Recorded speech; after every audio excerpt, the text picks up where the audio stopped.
fumble that ball. And when I saw it a second time, here's the thing. He was tripping along with the ball slipping out of his hand. Like literally. He was yeah, he was already falling. So that was gonna end bad no matter what. That was gonna end bad. That punt was gonna end bad. It was gonna look bad. Ooh, as far as the special teams, my biggest problem, my biggest problem with the entire special team situation is when that kick got blocked and the commentators showed him, or the cameras showed him after break, they showed him looking at somebody and saying, that wasn't on me. That wasn't on me. Bro, in the middle of the game, you're talking about that wasn't on me. Now, granted, they did let that guy in there a little quick. But here's the thing. When you're blocking, you got a timer in your head. So those two or three guys in front of him, they in their head, they know the punt's off already, or they're waiting for the sound. So they don't feel like they gotta completely wall up on this guy. So they kind of give him a partial block, which yeah, they could have gave him a stiffer block. But what you don't do is go to the sideline and talk to people about that wasn't on you. Even if it's not on you, you say, I could have got that off quicker. Even if it's not, I could have got that off quicker. I could have moved to the right. I could have moved to the left.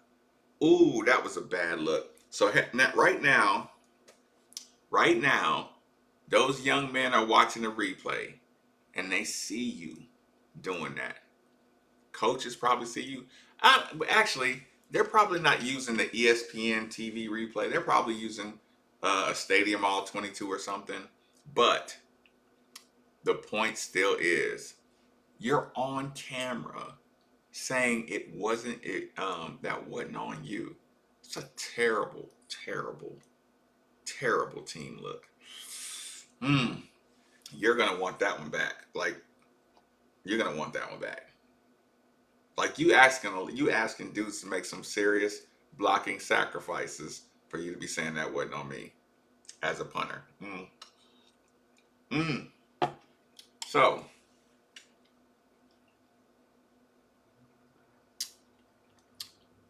if you listen to the show, you knew they were going to have a couple of players. Western Kentucky got a couple of players. They don't got depth. They have a couple of players, no depth, and an excellent coach. That makes for you don't blow out teams like that. You could have. You could have.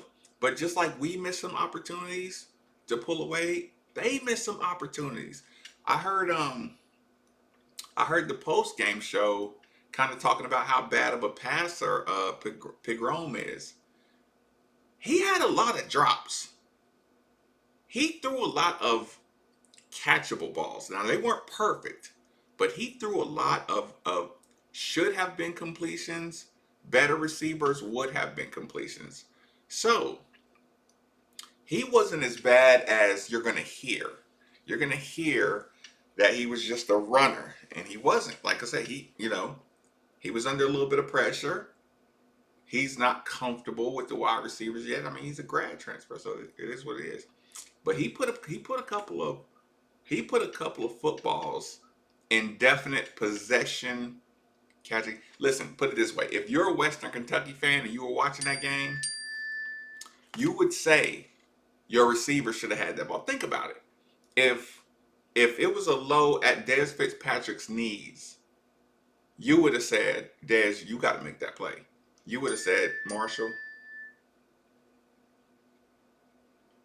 ah, PA announcer critique.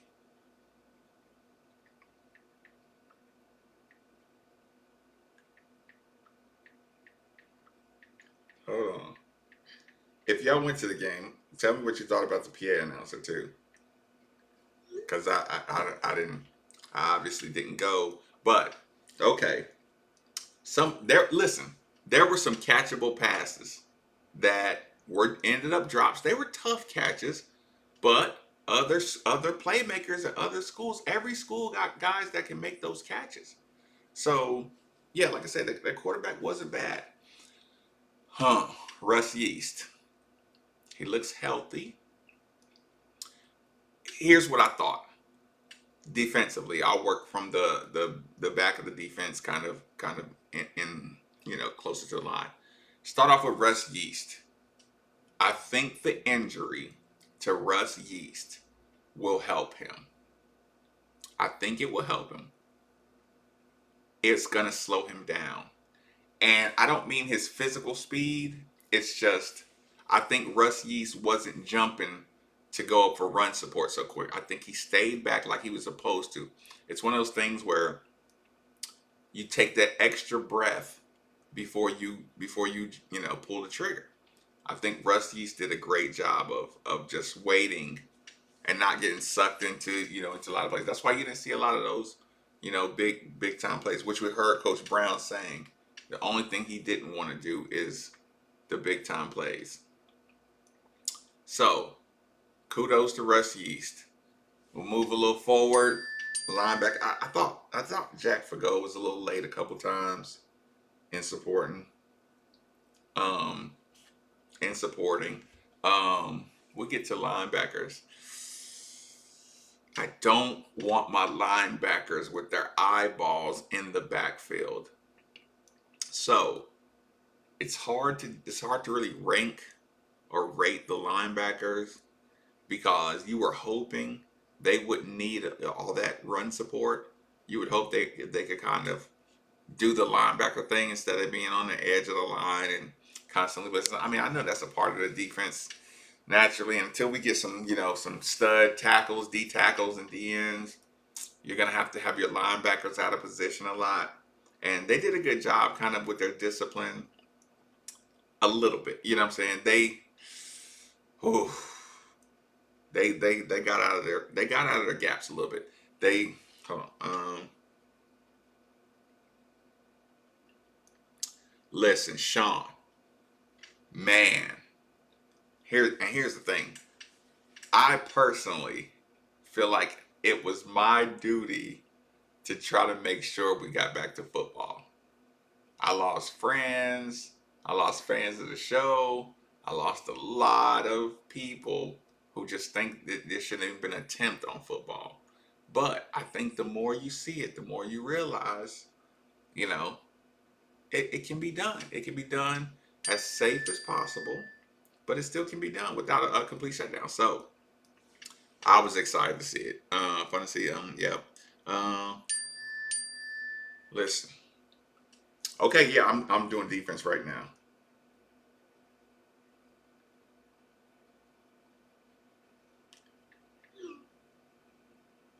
Hold on. Yeah,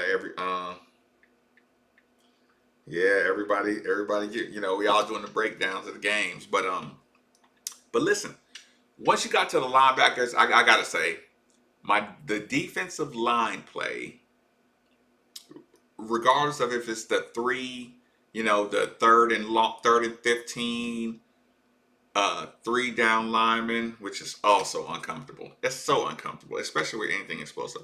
And it's hard to get angles with athletic running backs. Whew. I don't know if he felt like he had to do that, but you got to stop the big play first. So until he feels like he has the guys that can stop the big play with four down linemen, this is just what we're gonna be stuck with. This is what we're gonna be stuck with. Um, got a little bit of push. They're fast. Our defensive linemen. Oh yeah, our defensive linemen can run, but they're not stout. They are not stout. So, ironically, when you get those four wide receiver looks and those, as long as you can kind of lock in on the quarterback, we can get to some guys. We got a fast defensive bunch, but they're just not stout. So on those draw plays where it looks like a pass and turns into a run, it's tough. Yeah, yeah, we're gonna get to McHale in a second. I mean, he put up the numbers, but yeah, we'll get to the McHale part of it. Defensive line, like I said, and here's the thing too.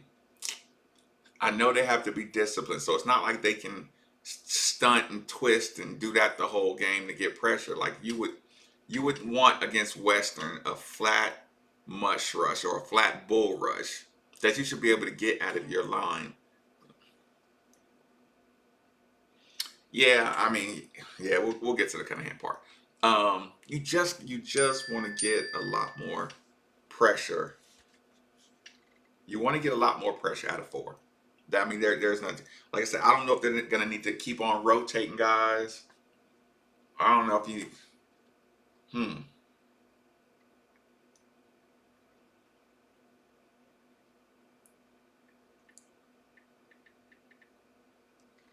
Ah. Um. Huh. Elaborate on that, Sean. The pass rush wore out quick. You think our pass rush got tired? Because if you just caught the second half, it. I mean, when you're dealing with a elusive quarterback, you can't just rush all crazy. Which this was the perfect dress rehearsal for Miami. A quarterback who's similar but can throw better, is faster and more aggressive. You know what I'm saying? A lot more aggressive. Again, we caught him first game. We caught Pagrom first game. He's not comfortable either, but I tell you what, I did not like the late drives where he just went total limbo and you know we're running, I know we're running, we're just gonna push, push the pile. Again, I don't like them giving up the tight end touchdowns. So, hmm. I mean, they put it on film. They're putting it on film, no doubt. So, yeah, defensive line. They're gonna have to improve. There's no doubt about that. They're gonna have to improve without the support of speedy linebackers, without bringing extra safeties up to the line. Because yeah, you don't want to have to gamble all year long. You don't want to have to mix and confuse all year long. Good play on Rusty's, good awareness. Yeah, the pass rush was not where you wanted it to be, but it was kind of like last year when you needed to make a play. They kind of did push the line back, and they kind of did. If you can, as long as you can get the quarterback running horizontal, you can. This can be a good defense. You got to get them running horizontal. You got to get the running backs. You got to get the quarterbacks. Every once in a while you might get beat to the sideline, but every team's going to be deadly. Through the gut. That's just something you can't let happen. Mm, mm. Offensive line. Offensive line. Actually, well, we can work from the outside to the inside. We'll go Javian. This is what I told Steve today. Starting out with Javian Hawkins. Edwards Hilaire. Edwards Hilaire. LSU running back. Now gone Kansas City Chiefs running back. Hilaire is going to be the reason we lose Javian Hawkins a year early. Hilaire is showing it can be done at that size. Most of the time, like last year around this time, we were like, yeah, Javian is just going to be too small to make any jump to the draft. But now you let the small guy, but here's the thing. It depends on how Javian works out this year, right? Javian Hawkins, because he's so small, he's gonna have to get his legs, his thighs and hamstrings and calves. He's gonna have to get them noticeably bigger, right? Because when he does that, then it looks like okay, he's what do you call muscle hamster? He's a Maurice Jones-Drew, but you got to be real thick. You know what I'm saying? Got to be real bottom heavy. So I'll say this: I was disappointed that I was disappointed that Hassan Hall, his legs have not gotten a lot bigger. Mikael Cunningham's legs should be much bigger. Javian Hawkins, he looks like he's putting in lower body work, but he can still use like these guys got to fall in love with the quads and the glutes and the hamstrings. They're gonna have to fall in love with the weight room. That's the difference. When you look at the bigger teams, the more talent, quote unquote talented teams, it's their hamstrings. It's their the butt, hamstring, thigh area. They gotta thicken up. Like our guys at every position, pretty much at every position, hamstrings just should look a lot swoller. Like they should be burnt out. So, but some people work hard during the year and kind of keep filling out. I would suggest those guys get in the lab with their leg work. But you start the season, so you might kind of get brown. And I guarantee, listen, we'll go to Mikael Cunningham. Mikael Cunningham would have gotten A minus to B plus had he not. Okay. 4th and 1, he takes a nasty hit. Early in the game, you asked for that 4th and 1, you took a nasty hit. We have been running the ball downhill. You run that ball, you turn it up. We get the first down, but you took a nasty hit. That's old Mikael Cunningham. That's backup Mikael Cunningham. You can't make that play. You got to hand that ball off. They knew you were going to keep that ball, and they popped you for it. We had that blocked up well. You got to hand off that ball. Okay, so 4th and 1, Mikael keeps it. He gets the first down, but it wasn't even worth the hit you took. Number 2, those last 2 plays at the end of the game where he leg whipped that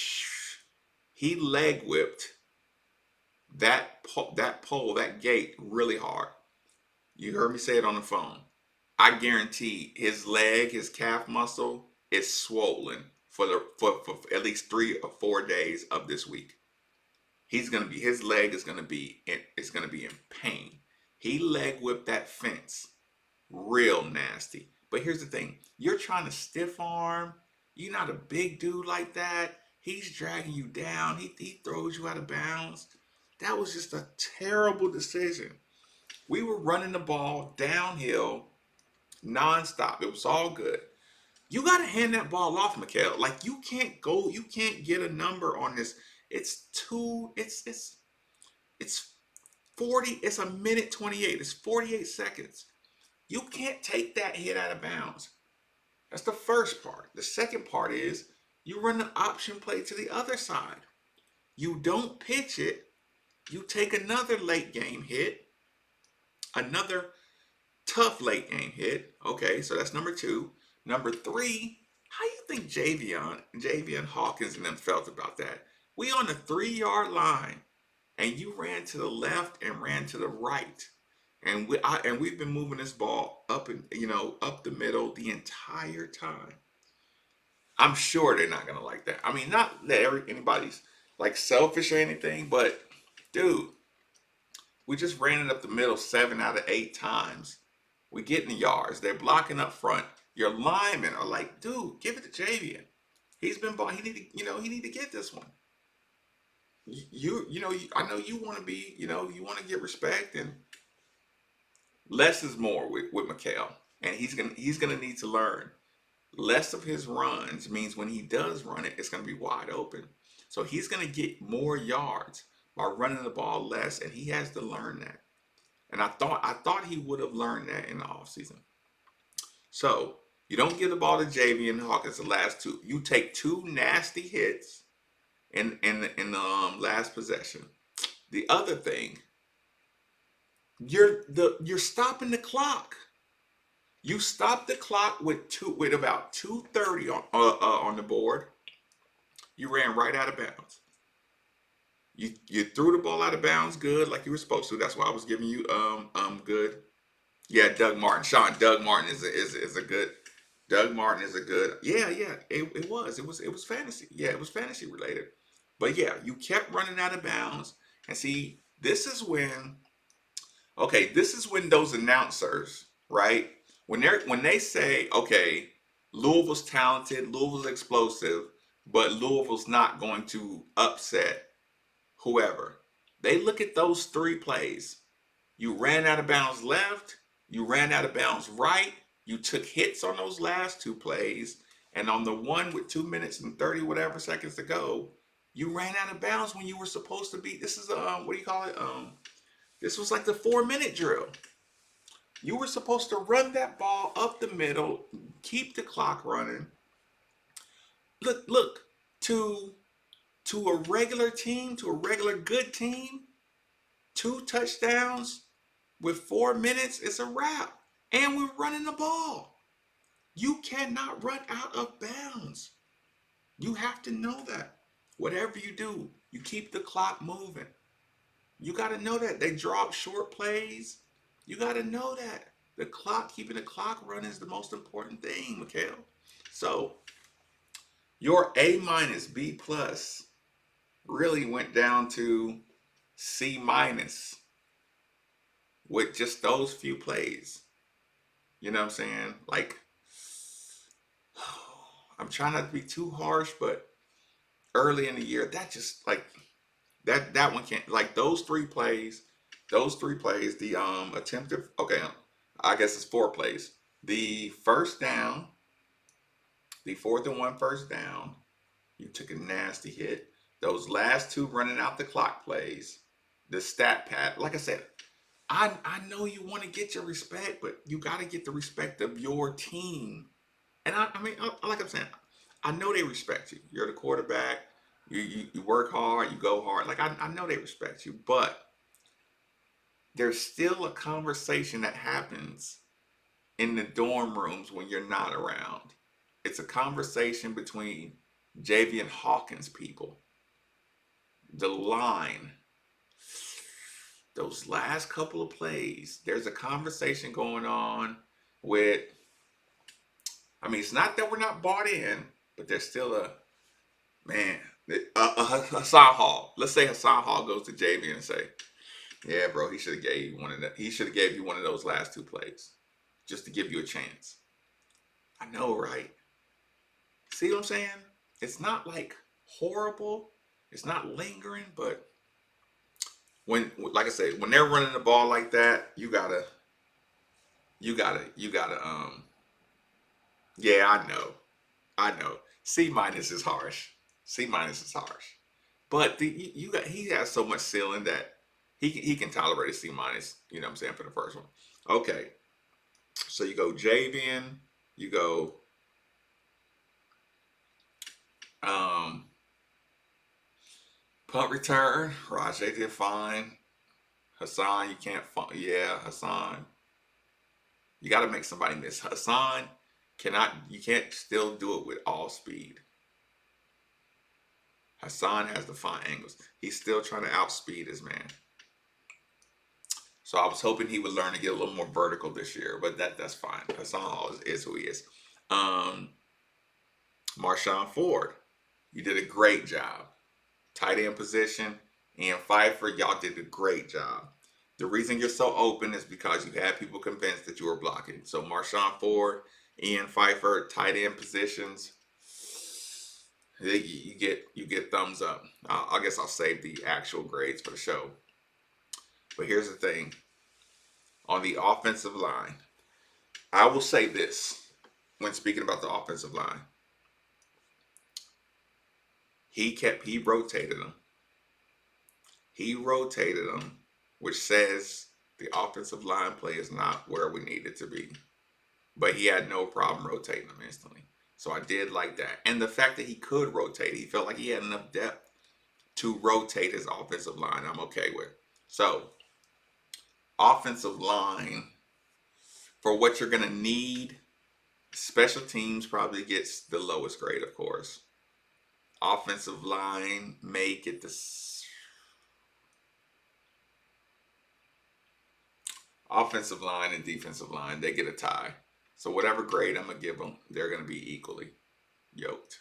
Um, Let me see. Coaching, play calling, nothing out of control. Was there any play calling that I had a big problem with? Uh, Again, the defensive prevent defenses.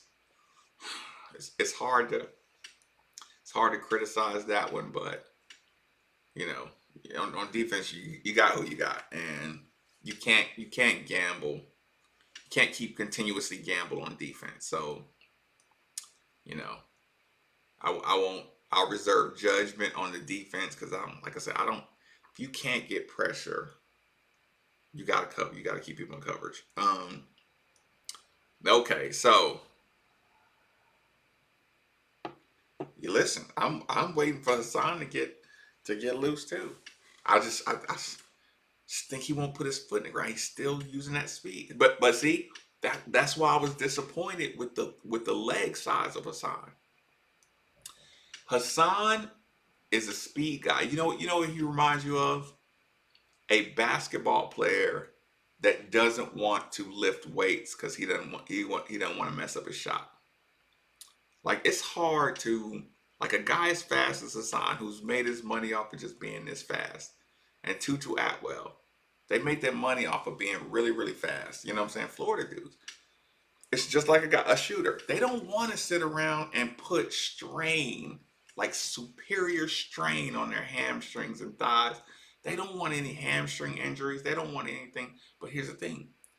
Their lower body has got to be stronger. You know what I'm saying? So you almost got to risk, by stressing out your lower body. Hassan's lower body has not gotten a bit bigger. Tutu Atwell's lower body has not gotten a bit bigger. They just relying on being fast, but it's like being fast is not enough for the next level because there's guys on some teams that are your size height wise and your speed. Well, maybe not Tutu, but similar speed. But the competition level makes them have to work on their thighs and legs. So yeah, so I would say Hassan, Tutu, y'all gotta work on your lower bodies. You know what I'm saying? Did I miss anybody in evaluation? I thought Satterfield did a great job. Dez, stop high fiving fans. There are people waiting to talk crap about it. I probably shouldn't even brought it up on YouTube, but it's just on my mind. So don't be tweeting about it. If y'all ain't here, don't start tweeting about Dez high fiving. Nobody said anything, leave it alone. So, trying to figure out anything else. We might do a breakdown. The announcement came out. We are getting game day. See, that's why it baffles me. Louisville fan has been a Louisville fan for any time at all. Stop picking on ex-coaches and ex-athletic directors and stop trying to make a beef. Like, God, stop being so addicted to it's just irritating. Just like, oh, he doesn't deserve anything. Dude, he had a crappy last year. Jurich went he got ran up out of here. Jurich supported his coach and lost his job for it. Bobby Petrino, he had a miserable year. People that talk about, like, it fascinates me. I will get on Twitter and look at somebody talk about how depressed they are. Like, literally, they will talk about how quarantine has them depressed. not being able to do the things they used to do. It has them depressed. And then in the very next tweet, they won't show any empathy for somebody like Bobby Petrino, who lost his dad right before the season started. Oh, you're a professional. Your job is, yeah, you're a professional too, but you tweet about having depression every other day. Like, I see it with my own two eyes. Like, let it go. Let it go. These are a lot of these successful people. So anyway, I'm not gonna go down too far down that road, but I am watching the replay. I may do a full replay. I'll have to not monetize it, but maybe I'll do my top 10 plays, my top 10 takeaway plays, and have a video ready for you in the morning. So if you're just joining me, hit the subscribe. The let me check out anything that I missed.